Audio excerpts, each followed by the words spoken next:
Terus apa yang dilakukan oleh Tolut?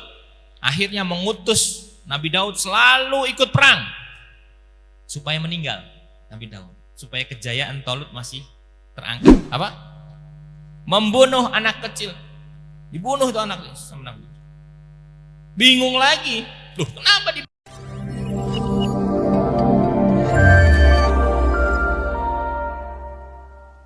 Alhamdulillahi binikmatihi tatimu shalihat. Asyhadu an la ilaha illallah wa asyhadu anna Muhammadan abduhu wa rasuluh. Rabbi shrah li sadri wa yassir amri wa hlul lisani yafqahu qawli. Segala puji bagi Allah Subhanahu wa taala yang kita masih diberikan oleh Allah Subhanahu wa taala bisa bertemu kembali, bisa bermajelis kembali. Semoga Allah Subhanahu wa taala ridho terhadap apa yang kita lakukan hari ini. Semoga Allah Subhanahu wa taala memberikan keberkahan kita di pagi hari ini. Semoga Allah Subhanahu wa taala mengangkat dosa-dosa kita semuanya.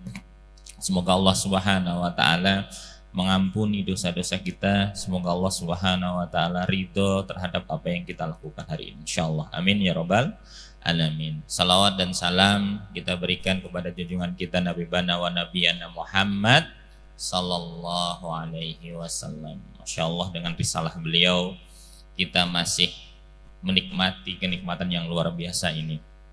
Kenikmatan yang luar biasa, masih bisa menghirup udara segar, masih bisa menghirup udara yang gratis, masih bisa hidup tenang, masih menikmati keindahan Islam, nikmatnya iman. Alhamdulillah, semua atas izin Allah Subhanahu wa taala. Berjuang tidak berjuang, seperti terakhir kata Abi, kita pasti akan meninggal. Waktu terus berjalan, kematian itu pasti, dewasa itu pilihan, gitu ya. Dewasa itu pilihan. Antum dengan usia yang masya Allah, harusnya antum udah bisa memilih. Anak pengen tetap seperti ini, masih kekanak-kanakan atau milih dewasa. Itu pilihan antum sendiri, bukan pilihan Abi, bukan pilihan orang tua antum, bukan pilihan guru-guru antum, tapi itu adalah pilihan antum sendiri. Antum harus memilih untuk menjadi dewasa, karena itu pilihan. Berjuang tidak berjuang, kita pasti akan meninggal dunia. Sekarang antum di sini mungkin bentar lagi ada yang akan lulus ya. Berapa bulan lagi ya? Sekarang bulan apa ini? September ya, September, Oktober, November, Desember, Januari, Februari. Ya, 6 bulan lagi sudah bakal selesai perjuangannya di sini.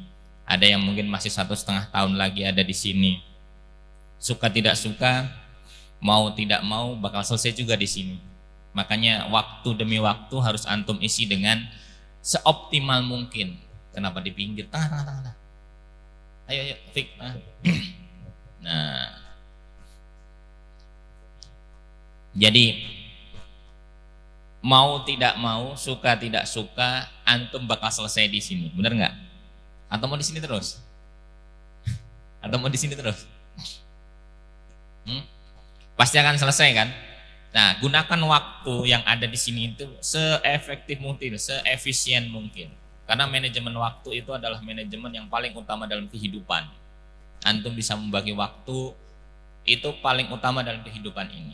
Kalau antum gagal bagi waktu, hidup antum akan sia-sia. Nggak kerasa kan? Seminggu nggak kerasa kan? Bener nggak? Perasaan baru kemarin selesai. Oh, hari ini sudah nambah berapa halaman untuk ziyadah. Hari ini sudah nambah berapa hari ini sudah, seminggu ini sudah murojaah berapa juz. Kan gitu ya. Kalau antum tidak tulis itu di diary antum atau catatan antum, bakal nggak akan kerasa. Targetan antum itu apa aja. Makanya manajemen waktu itu harus antum lakukan dari sekarang. Kalau antum nanti sudah dewasa, antum akan kebawa. Oh iya, saya harus manajemen waktu ini. Pagi ana harus bangun jam 2:30, ana harus bangun jam 2. Habis bangun itu ana harus tahajud sendiri. Habis itu tahajud jamaah. Habis itu ana ingin ziyadah. Silakan antum bagi waktu antum. Selesai subuh halakoh, habis halakoh mandi dan sebagainya. Antum harus bisa memanage itu. Habis selesai asar, katakanlah mau main dulu bola, silahkan. Habis main bola siap-siap untuk halakoh kembali dan sebagainya. Silahkan antum manajemen. Terutama antum kalau mau curi star di hari Sabtu Ahad, silahkan antum curi star. Yang lain main gitu ya, antum murojaah. Yang lain main, antum ziyadah. Itu namanya curi star. Gitu ya. Jadi hari Senin pada waktu Ustadz atau Ustadzah buka halakoh, antum semuanya sudah siap. Itulah semangat perjuangan. Jangan sampai antum malu dengan para pahlawan, malu dengan para kiai, malu dengan para ustadz yang telah memperjuangkan kemerdekaan ini. Kalau kita tidak bisa memanage waktu kita dengan baik, kalau kita mensia-siakan waktu kita dengan tidak ada gunanya, ngobrol, gosip, hal-hal yang tidak bermanfaat. Jangan sampai seperti itu. Naudzubillahi min dzalik. Hari ini insya Allah kita akan buka dengan tema baru, tema yang masih mirip gitu ya. Karena Habib pengen para pemuda ini, antum semua ini memiliki semangat yang luar biasa. Karena tonggak perjuangan bangsa ini itu di antum semuanya. Kalau bangsa ini para pemudanya sudah tidak punya perjuangan yang sangat luar biasa untuk memperjuangkan kemerdekaan yang telah diraih oleh pendahulu kita, mau siapa lagi? Kemarin Abi sudah sebutkan kita itu bonus demografi. 60% bangsa Indonesia bahkan sampai 70% itu pemuda. Kalau pemudanya diisi dengan hanya ngelihatin status orang, hanya diisi dengan main-main, tidak dengan karya, gitu ya, tidak dengan amal soleh, mau siapa lagi di sini? Antum semua harus berpikir dari sekarang. Ana meninggal dunia harus ninggalin karya apa? Ana meninggal dunia harus punya karya. Walaupun karya itu kecil, tapi harus meninggal dengan karya. Silahkan antum pikirkan dari sekarang. Oh iya, ana mau meninggalkan karya ini untuk nanti menjadi amal soleh saya. Ana mempunyai cita-cita seperti ini untuk menjadikan ini amal jariah ana setelah meninggal dunia. Silahkan antum pikirkan dari sekarang. Jangan berpikir sekarang main, kurangin main. Tapi pikir dari sekarang karya apa yang akan antum tinggalkan. Karena potensi antum itu besar sekali. Kalau antum tidak bisa memanage potensi antum di masa sekarang gitu, apalagi mendatang, yang dimana antum bakal berkurang energinya. Silahkan berpikir, apa ya, karya apa gitu ya, amal soleh apa yang bisa kita bawa gitu ya. Karena bahan bakar amal soleh, bahan bakar kita meninggalkan amal jariah itu adalah rasa cinta. Kenapa rasa cinta? Kalau antum sudah cinta dengan negeri ini, kalau antum semua sudah cinta dengan bangsa ini, kalau antum semua sudah cinta dengan Islam, itu adalah bahan bakar utama antum. Lihat perjuangan. Kalau sekarang antum bisa lihat bangsa Palestina yang sangat luar biasa memperjuangkan kemerdekaan mereka, yang sekarang dihimpit, yang sangat luar biasa, diserang terus sama Zionis. Perjuangan mereka sangat luar biasa sampai detik darah gitu ya.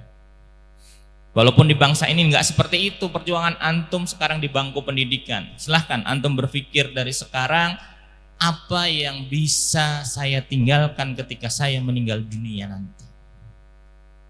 Baik ikhwan, baik, silahkan berpikir. Oh iya, saya mau meninggalkan sesuatu yang ini. Saya mau tinggalkan nanti generasi penerus yang sangat luar biasa. Saya akan tinggalkan harta ini untuk Allah Subhanahu wa ta'ala. Silahkan antum berpikir dari sekarang. Hari ini Abi akan membahas sedikit tentang, masih sama temanya, yaitu tentang identitas para pemuda. Identitas para pemuda Abi bagi menjadi 9 bagian. Setiap pemuda kalau bisa mempunyai 9 identitas ini, yang dimana ini diabadikan dengan dari kisah-kisah yang sudah masyhur sekali insya Allah. Identitas para pemuda itu yang pertama itu adalah idealis. Apa? Idealis. Apa itu idealis? Apa itu idealis? Apa? Apa? Kreatif, bukan. Apa itu idealis? Netral, bukan. Kalau netral itu nol. Idealis. Apa? Sifat. Apa? Seimbang, bukan. Apa idealis? Apa? Apa itu idealis? Mempunyai prinsip. Prinsip yang ideal. Ini digambarkan oleh Allah Subhanahu wa taala dalam surat Al-Kahfi. Surat Al-Kahfi ayat 9 sampai 26. Nanti antum semua bisa buka. Bisa tadabur. Apa idealisnya yang ada diangkat di dalam surat Al-Kahfi? Apa? Idealis seorang pemuda Ashabul Kahfi terhadap kezaliman siapa?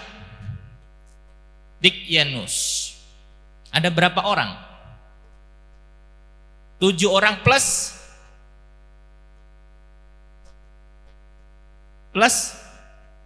satu anjing. Kenapa pemuda tersebut mempertahankan keidealisnya?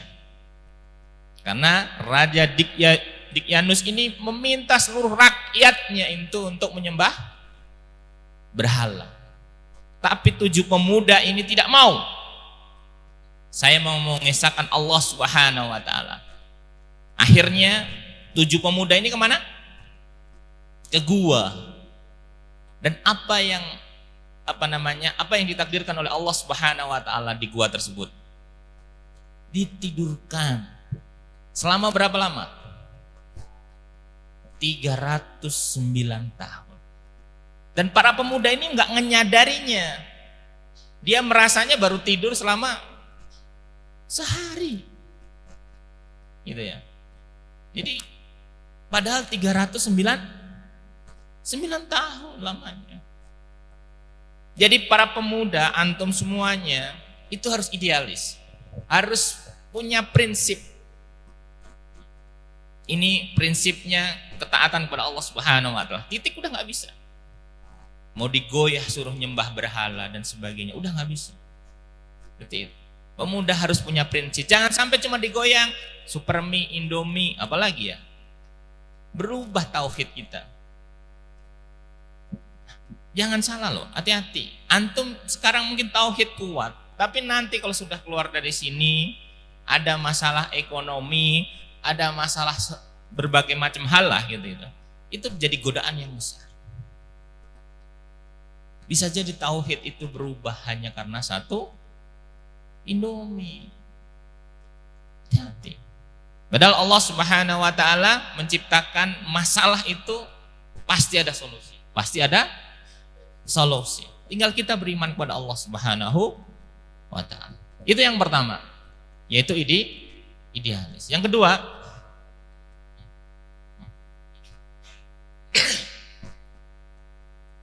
sebelum yang kedua, apa ya yang bisa diambil daripada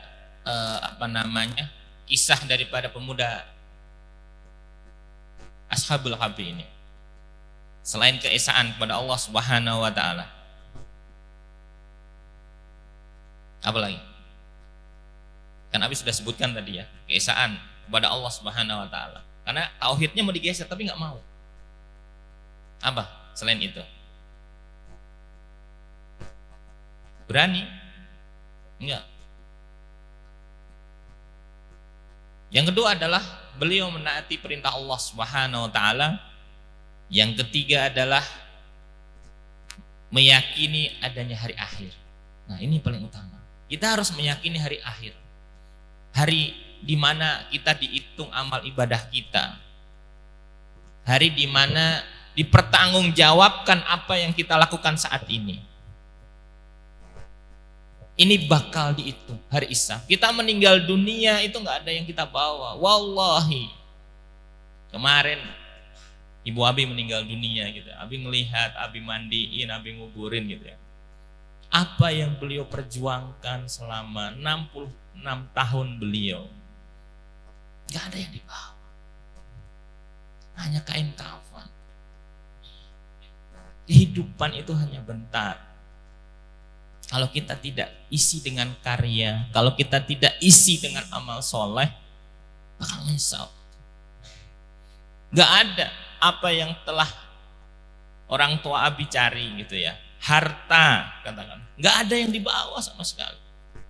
Gak ada yang dibawa. Makanya kemarin Abi sama kakak Abi itu 2 bersaudara, gitu ya, 2 bersaudara. Ini ibu punya peninggalan sih. Ibu punya meninggalan, mau buat apa? Abi udah bilang ke kakak saya, Abi punya kakak perempuan yang kemarin ada di sini kan. Ini semua akan jadi amal soleh ibu, nggak akan ada yang kita bagi. Kakak sudah dititipin ilmu, kakak sudah kerja, saya sudah bisa nyari nafkah sendiri. Seluruh rekening ibu, karena kita wakafin aja semua, biar menjadi jariah ibu dan bapak nanti. Dan alhamdulillah kakak sepakat di situ. Yang dicari beliau biar menjadi amal jariah beliau, gitu. Bukan jadi perebutan anak-anaknya. Dan alhamdulillah kakak Abi mau. Di seluruh uang yang masih ada, cash itu seluruhnya kita wakafkan. Udah selesai.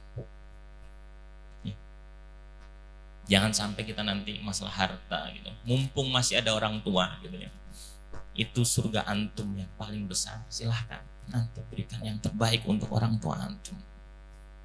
Jangan sampai sudah seperti Abi, udah nggak punya orang tua. Bapak sudah tiada 2 tahun yang lalu, ibu baru mati. Sudah tidak ada doa lagi yang menguatkan. Mumpung masih ada orang tua, berikan yang terbaik untuk orang tua antum. Orang tua antum pengen antum hafiz Quran, antum hafiz Quran. Abi bilang kemarin, Mas Fatan juga ada pesen Ibu Abi. Nah, jadikan keturunan kamu nanti semua menjadi hafiz Quran. Ini tantangan. Ibu Abi pengen cucu-cucunya itu menjadi ustadz dan ustadzah. Ada Fatan seperti itu. Silahkan nanti keinginan orang tua antum wujudkan satu demi satu. Oh, ternyata orang tua saya pengen saya hafiz Quran. Ternyata orang tua saya pengen saya menjadi pengusaha. Orang tua saya pengen menjadi silahkan antum wujudkan. Itu kebahagiaan orang tua antum dan itu surga bagi antum semua. Jangan main-main lagi dengan waktu. Silahkan manajemen waktu dengan baik. Tidak ada lagi kata main. Yang ada berkarya. Silahkan berkarya, berilmu. Antum semua sudah dewasa. Kalau antum tidak bisa meningkatkan kedewasaan antum bakal tertinggal jauh. Itu yang kedua ya. Kita lanjut. Yang kedua, tadi yang pertama. Pemuda itu harus punya identitas yang kedua. Identitas yang kedua itu seorang pemuda itu harus kritis dan sangat berani. Pemuda itu harus kritis dan sangat berani.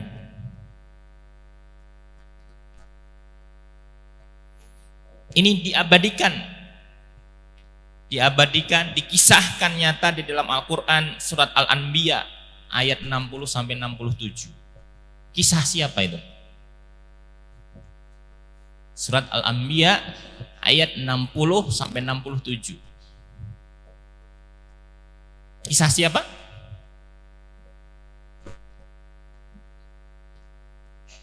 Seorang pemuda harus kritis dan sangat berani. Al-Anbiya ayat 60 sampai 67. Kisah siapa? kisah keberanian Nabi Ibrahim alaihissalam pada waktu ingin dibakar. Dibakar oleh siapa? Raja Namrud. Gitu ya. Berani dia nantang. Berhala hancurin. Siapa nyari nih yang hancurin berhala gitu ya. Nabi Ibrahim bakar. Kan gitu kan. Tapi Masya Allah, Allah Subhanahu wa ta'ala dengan ketauhidan yang luar biasa, dibakar, apinya tidak panas, tapi apinya doa apa yang dipanjatkan oleh Nabi Ibrahim alaihissalam sebelum dibakar? Apa? Hasbunallah wa ni'mal. Cukup Allah yang menjadi penolong.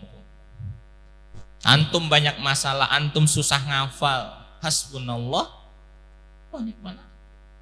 Tidak ada pegangan yang kuat selain pegangan kepada Allah Subhanahu wa taala. Bukan berpegang ke orang tua, bukan berpegang ke tante, bibi gitu ya. Bukan berpegang kepada mungkin jabatan dan sebagainya, tapi pegangan yang paling kuat itu hanya kepada Allah Subhanahu wa taala. Cukup Allah. Nanti antum ada masalah apapun, hasbunallah wa ni'mal.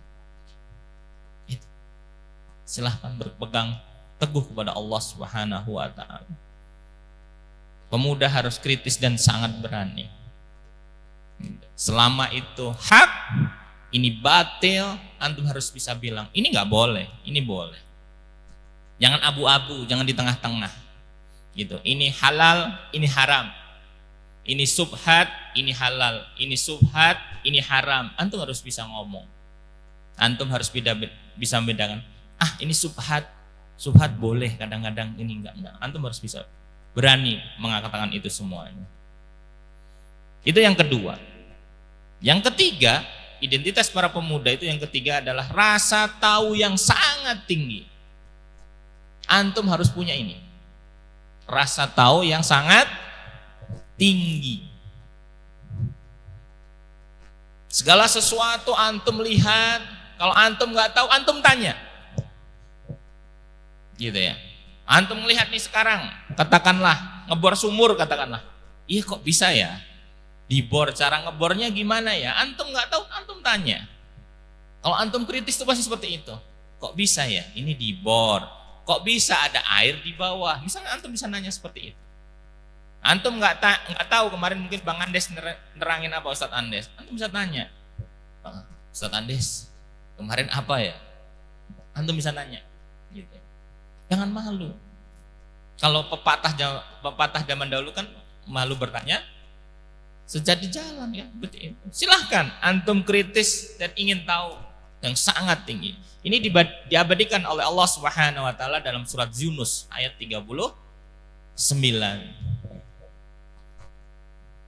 Apa kisahnya?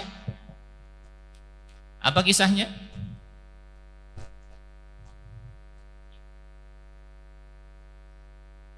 Apa kisahnya? Surat Yunus 39.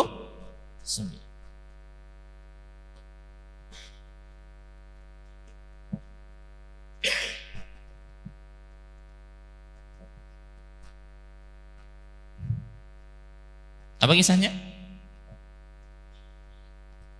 Dua orang pemuda yang pada waktu itu di penjara bersama Nabi Yusuf alaihi salam. Apa yang dilakukan dua pemuda itu? Selalu bertanya, Yusuf, saya mimpi seperti ini, seperti ini, seperti ini. Apa takwil mimpi saya? Gitu kan? Masih ingat gak kisah ini? Mentakwilkan mimpi kan? Tapi apa kata Nabi Yusuf? Boleh saya takwilkan mimpi, tapi kamu harus bertauhid kepada Allah Subhanahu wa taala. Harus punya keimanan kepada Allah Subhanahu wa taala. Harus kritis, selalu nanya. Nggak tahu tanya. Jangan diam. Kalau diam antum nggak tahu ilmunya. Gitu. Silahkan, antum melihat segala sesuatu yang antum pengen tahu, antum tanya, nggak usah malu. Gitu. Biasanya ciri-ciri orang yang cerdas, orang yang pandai itu selalu nanya, sedikit-sedikit nanya, itu kenapa ya, itu apa ya, Karena pengen mengisi memori komputer otaknya itu dengan segala sesuatu yang ada. Luas nanti. Ketemu sama siapa yang garap sawah itu? Ijah ya, siapa namanya lupa Abi. Kenapa berapa lama ya padi itu tumbuh? Gitu. Perlu pupuk apa aja ya? Terkadang kita nggak ini buat apa ilmu itu? Barangkali nanti kita butuh. Silahkan. Kita bisa belajar langsung dengan ahli. Ketiga. Itu yang ketiga. Berapa menit lagi? 15. Semoga pas lah. Yang keempat, identitas pemuda yang harus dimiliki yang keempat adalah optimis. Apa itu optimis? Apa Kinan? Berusaha dengan maksimal. Ada lain? Optimis, percaya diri, yakin. Optimis bisa. Saya hafal 30 juz, optimis bisa. Anak lulus bisa tasmi 20 juz sekali duduk. Anak lulus bisa tasmi 30 juz sekali duduk. Optimis. Gitu ya. Karena Allah sesuai dengan prasangka hambanya. Kalau kita batasin diri kita, aduh nggak bisa kayaknya. Yo bener kata Allah. Allah aminkan, beneran nggak bisa. Kalau kita optimis, insya Allah. Gitu ya. Ini diabadikan oleh Allah Subhanahu wa taala di surat Al-Kahfi ayat 60. Ayat 60. Ini kisah apa? Ayo bisa dibuka.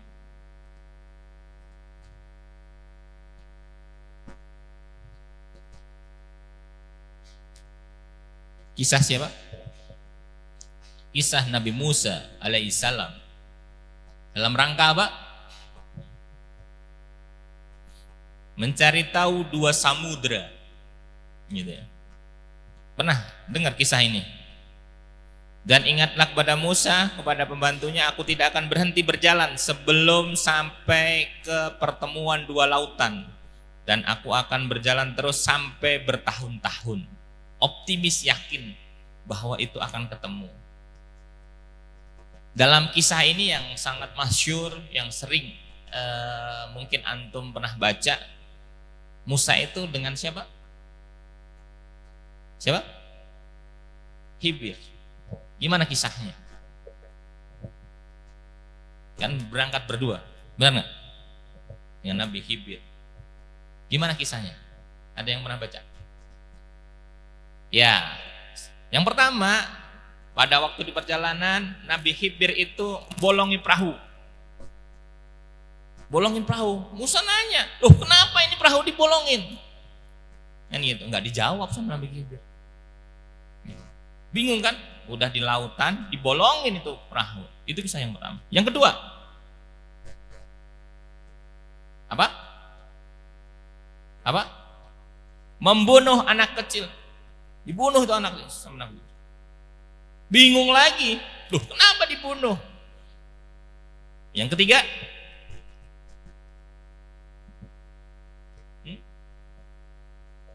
Nabi Khidir pengen dijamu, mendarat pengen dijamu, tapi nggak ada yang jamu. Apa yang ketiga? Hah? Apa? Lihat dinding rumah mau roboh. Akhirnya dibangun sama Nabi Khidir dan Nabi Musa alaihissalam. Habis itu selesai 3 kisah ini, baru Nabi Khidir alaihissalam bercerita. Tadi yang pertama, kenapa perahu itu dilubangin? Kenapa? Karena ada raja zalim di depan. Kalau ini perahu ini tetap nyebrang ke sana, pasti dirampas perahu ini. Yang kedua, kenapa ada anak dibunuh?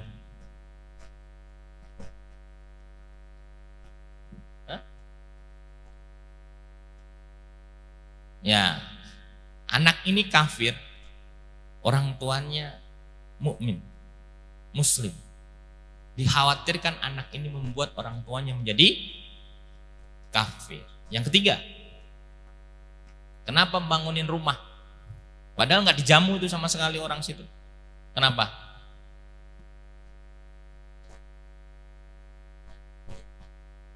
Ada lagi?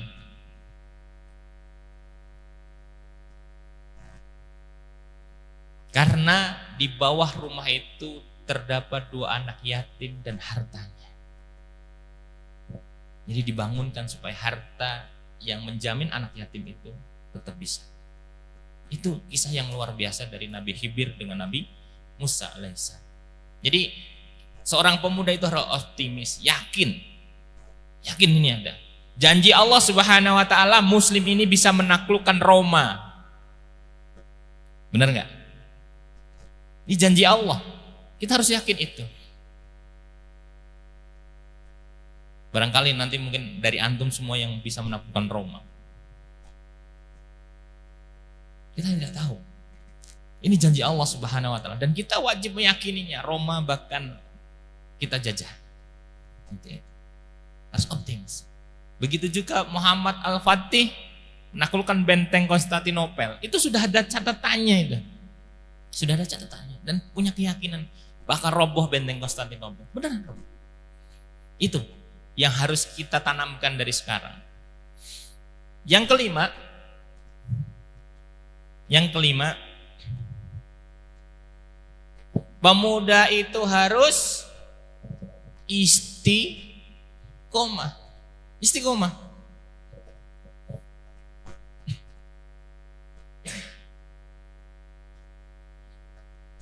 Bisa melawan. Nggak bisa. Kalau kita ingin menjadi pemuda hanya ecek-ecek, nggak bisa. Harus istiqomah, harus punya prinsip yang tadi. Ini dikiaskan dengan kisah Nabi Yusuf alaihissalam yang terdapat dalam surat Yusuf ayat 33. Yang ini kisahnya sudah masyhur sekali ya. Yaitu tentang apa? Rayuan. Benar nggak? Rayuan sama siapa? Dirayu sama siapa? Siti Zulaikha, istri raja yang sangat cantik. Istiqomah dengan pendiriannya. Enggak. Seperti itu. Yang keenam, karena udah mau syuruk ya, hampir percobaan. Ada 9. Yang keenam, pemuda harus punya identitas mandiri. Jangan terbanyak tergantung kepada orang lain.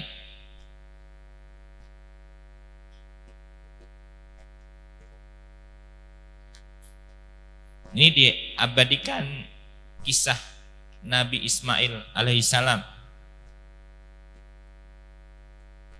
dalam surat As-Saffat ya, As-Saffat ayat 102.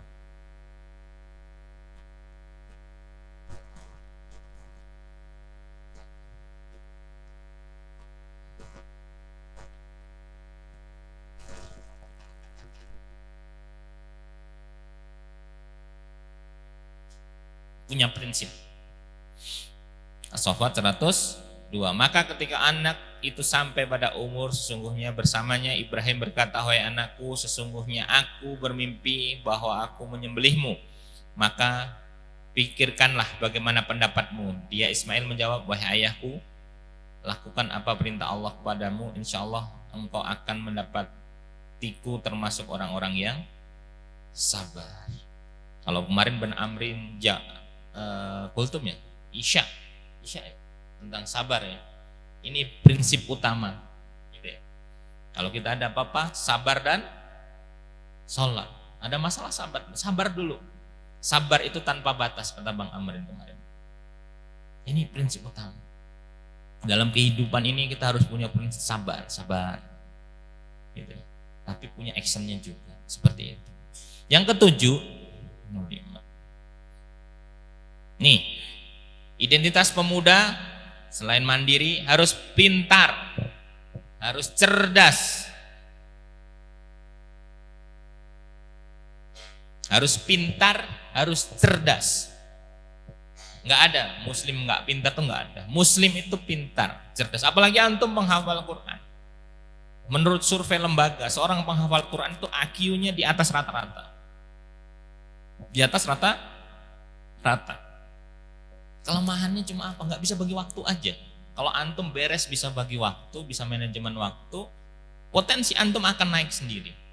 IQ antum itu di atas rata-rata. Wallahi, gimana masuk logika antum bisa menghafalkan Al-Quran sekian juz. Harusnya ilmu-ilmu yang lain itu mudah. Seperti itu. Yang ketujuh tadi apa? Pintar. Ini diabadikan oleh Allah Subhanahu wa taala dalam kisahnya di surat Saba ayat 1 sampai 15. Ini Abi enggak akan bahas detail, tapi nanti antum coba belajar buka. Oh, Abi tadi bilang apa ya? Oh, surat Saba ayat 1 sampai 15 gitu ya. Ini tentang kepintaran yang dimiliki siapa? Saba. Kecerdasan yang dimiliki siapa? Surat Saba. Siapa? Saba? Nabi Daud alaihissalam. Kecerdasan yang seperti apa? Nabi Daud itu keturunannya siapa? Nabi siapa? Nabi Ibrahim alaihissalam. Nabi Ibrahim mempunyai 13 anak. Salah satunya adalah Nabi Daud alaihissalam. Kepandaiannya di mana? Di situ. Kepandaian beliau di mana? Beliau bisa menyampaikan dakwah yang sangat luar biasa kepada Bani Israel. Kisahnya seperti apa? Pada waktu itu rajanya raja siapa? Beliau lahir di mana? Palestina. Pada saat itu adalah Raja Talut. Pada saat itu Jalut akan ada peperangan dengan Raja Jalut. Nabi Daud alaihissalam maju, dipesanin sama ayahnya, nanti kalau kamu perang dan sebagainya jangan di depan dan sebagainya, karena Nabi Daud alaihissalam itu masih kecil pada waktu itu. Qadarullahnya pada waktu perang Raja Jalut, Nabi Daud itu sudah di depan seperti ini. Nabi Daud alaihissalam lupa pesan ayahnya, gitu ya. Akhirnya sang pemberani Nabi Daud alaihissalam ini maju ke depan dan bertarung dengan Jalut. Apa yang terjadi? Jalutnya kalah. Nabi Daud menang. Berita kebesaran ini dibawa pulanglah dan diceritakan kepada Talut. Dan Nabi Daud alaihissalam diberikan hadiah. Hadiahnya apa?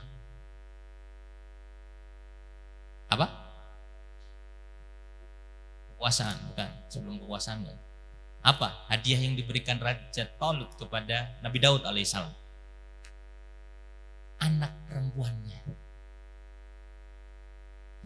Anak perempuannya dihadiahkan untuk bisa dinikahi oleh Daud. Siapa namanya?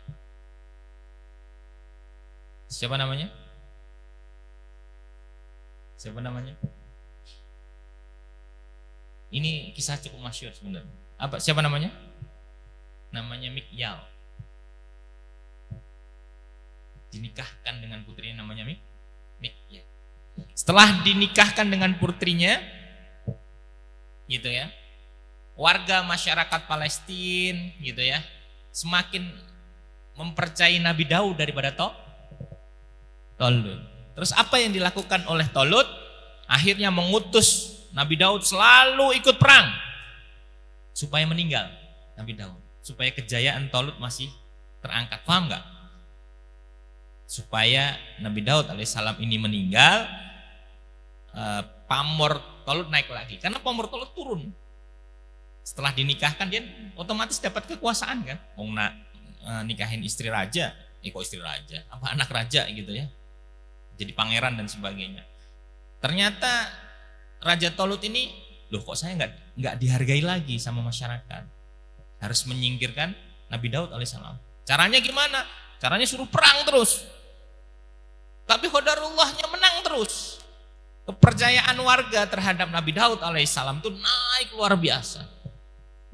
Dan puncaknya Nabi Talut ini membuat skema besar untuk membunuh Nabi Daud, dan ini ketahuan oleh putrinya atau istrinya Nabi Daud, dan Nabi Daud menyuruh Nabi Nabi Daud untuk pergi. Akhirnya pergi. Nabi Daud itu pergi. Gimana kisah berikutnya? Kan pergi kan? Seluruh masyarakat mencari dong. Kemana Daud? Kemana Daud? Gitu ya. Karena saking cintanya kepada kepintaran Nabi Daud alaihissalam ini. Gitu ya. Cari, akhirnya ketemu. Setelah ketemu dibawa pulang lagi ke kerajaan. Gitu ya. Dan di situ Talut mulai sadar bahwa yang dilakukan itu salah. Jadi kepintaran itu harus menjadi salah satu idealis kita. Muslim pintar, saya pintar.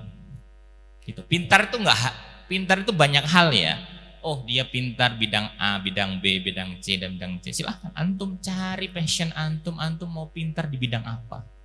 Mau ahli di bidang apa? Oh, kepandaian saya bidang IT, kepandaian saya bidang Quran, gitu ya. Kepandaian saya di otomotif, kepandaian saya di bidang A, B, C, D. Silahkan pilih.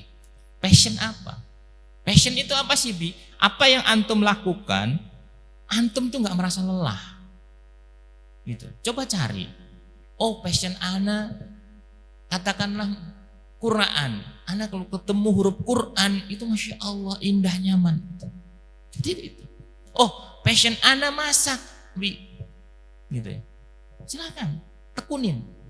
Passion ana apa ya? Apa passion antum apa? Kinan passion antum apa? Hah? Kurang tahu. Cari. Silahkan cari dari sekarang, jangan sampai telat. Jangan sampai telat. Nanti kalau antum sudah tahu passion antum tekuni sampai dalam. Wallahi itu akan menjadi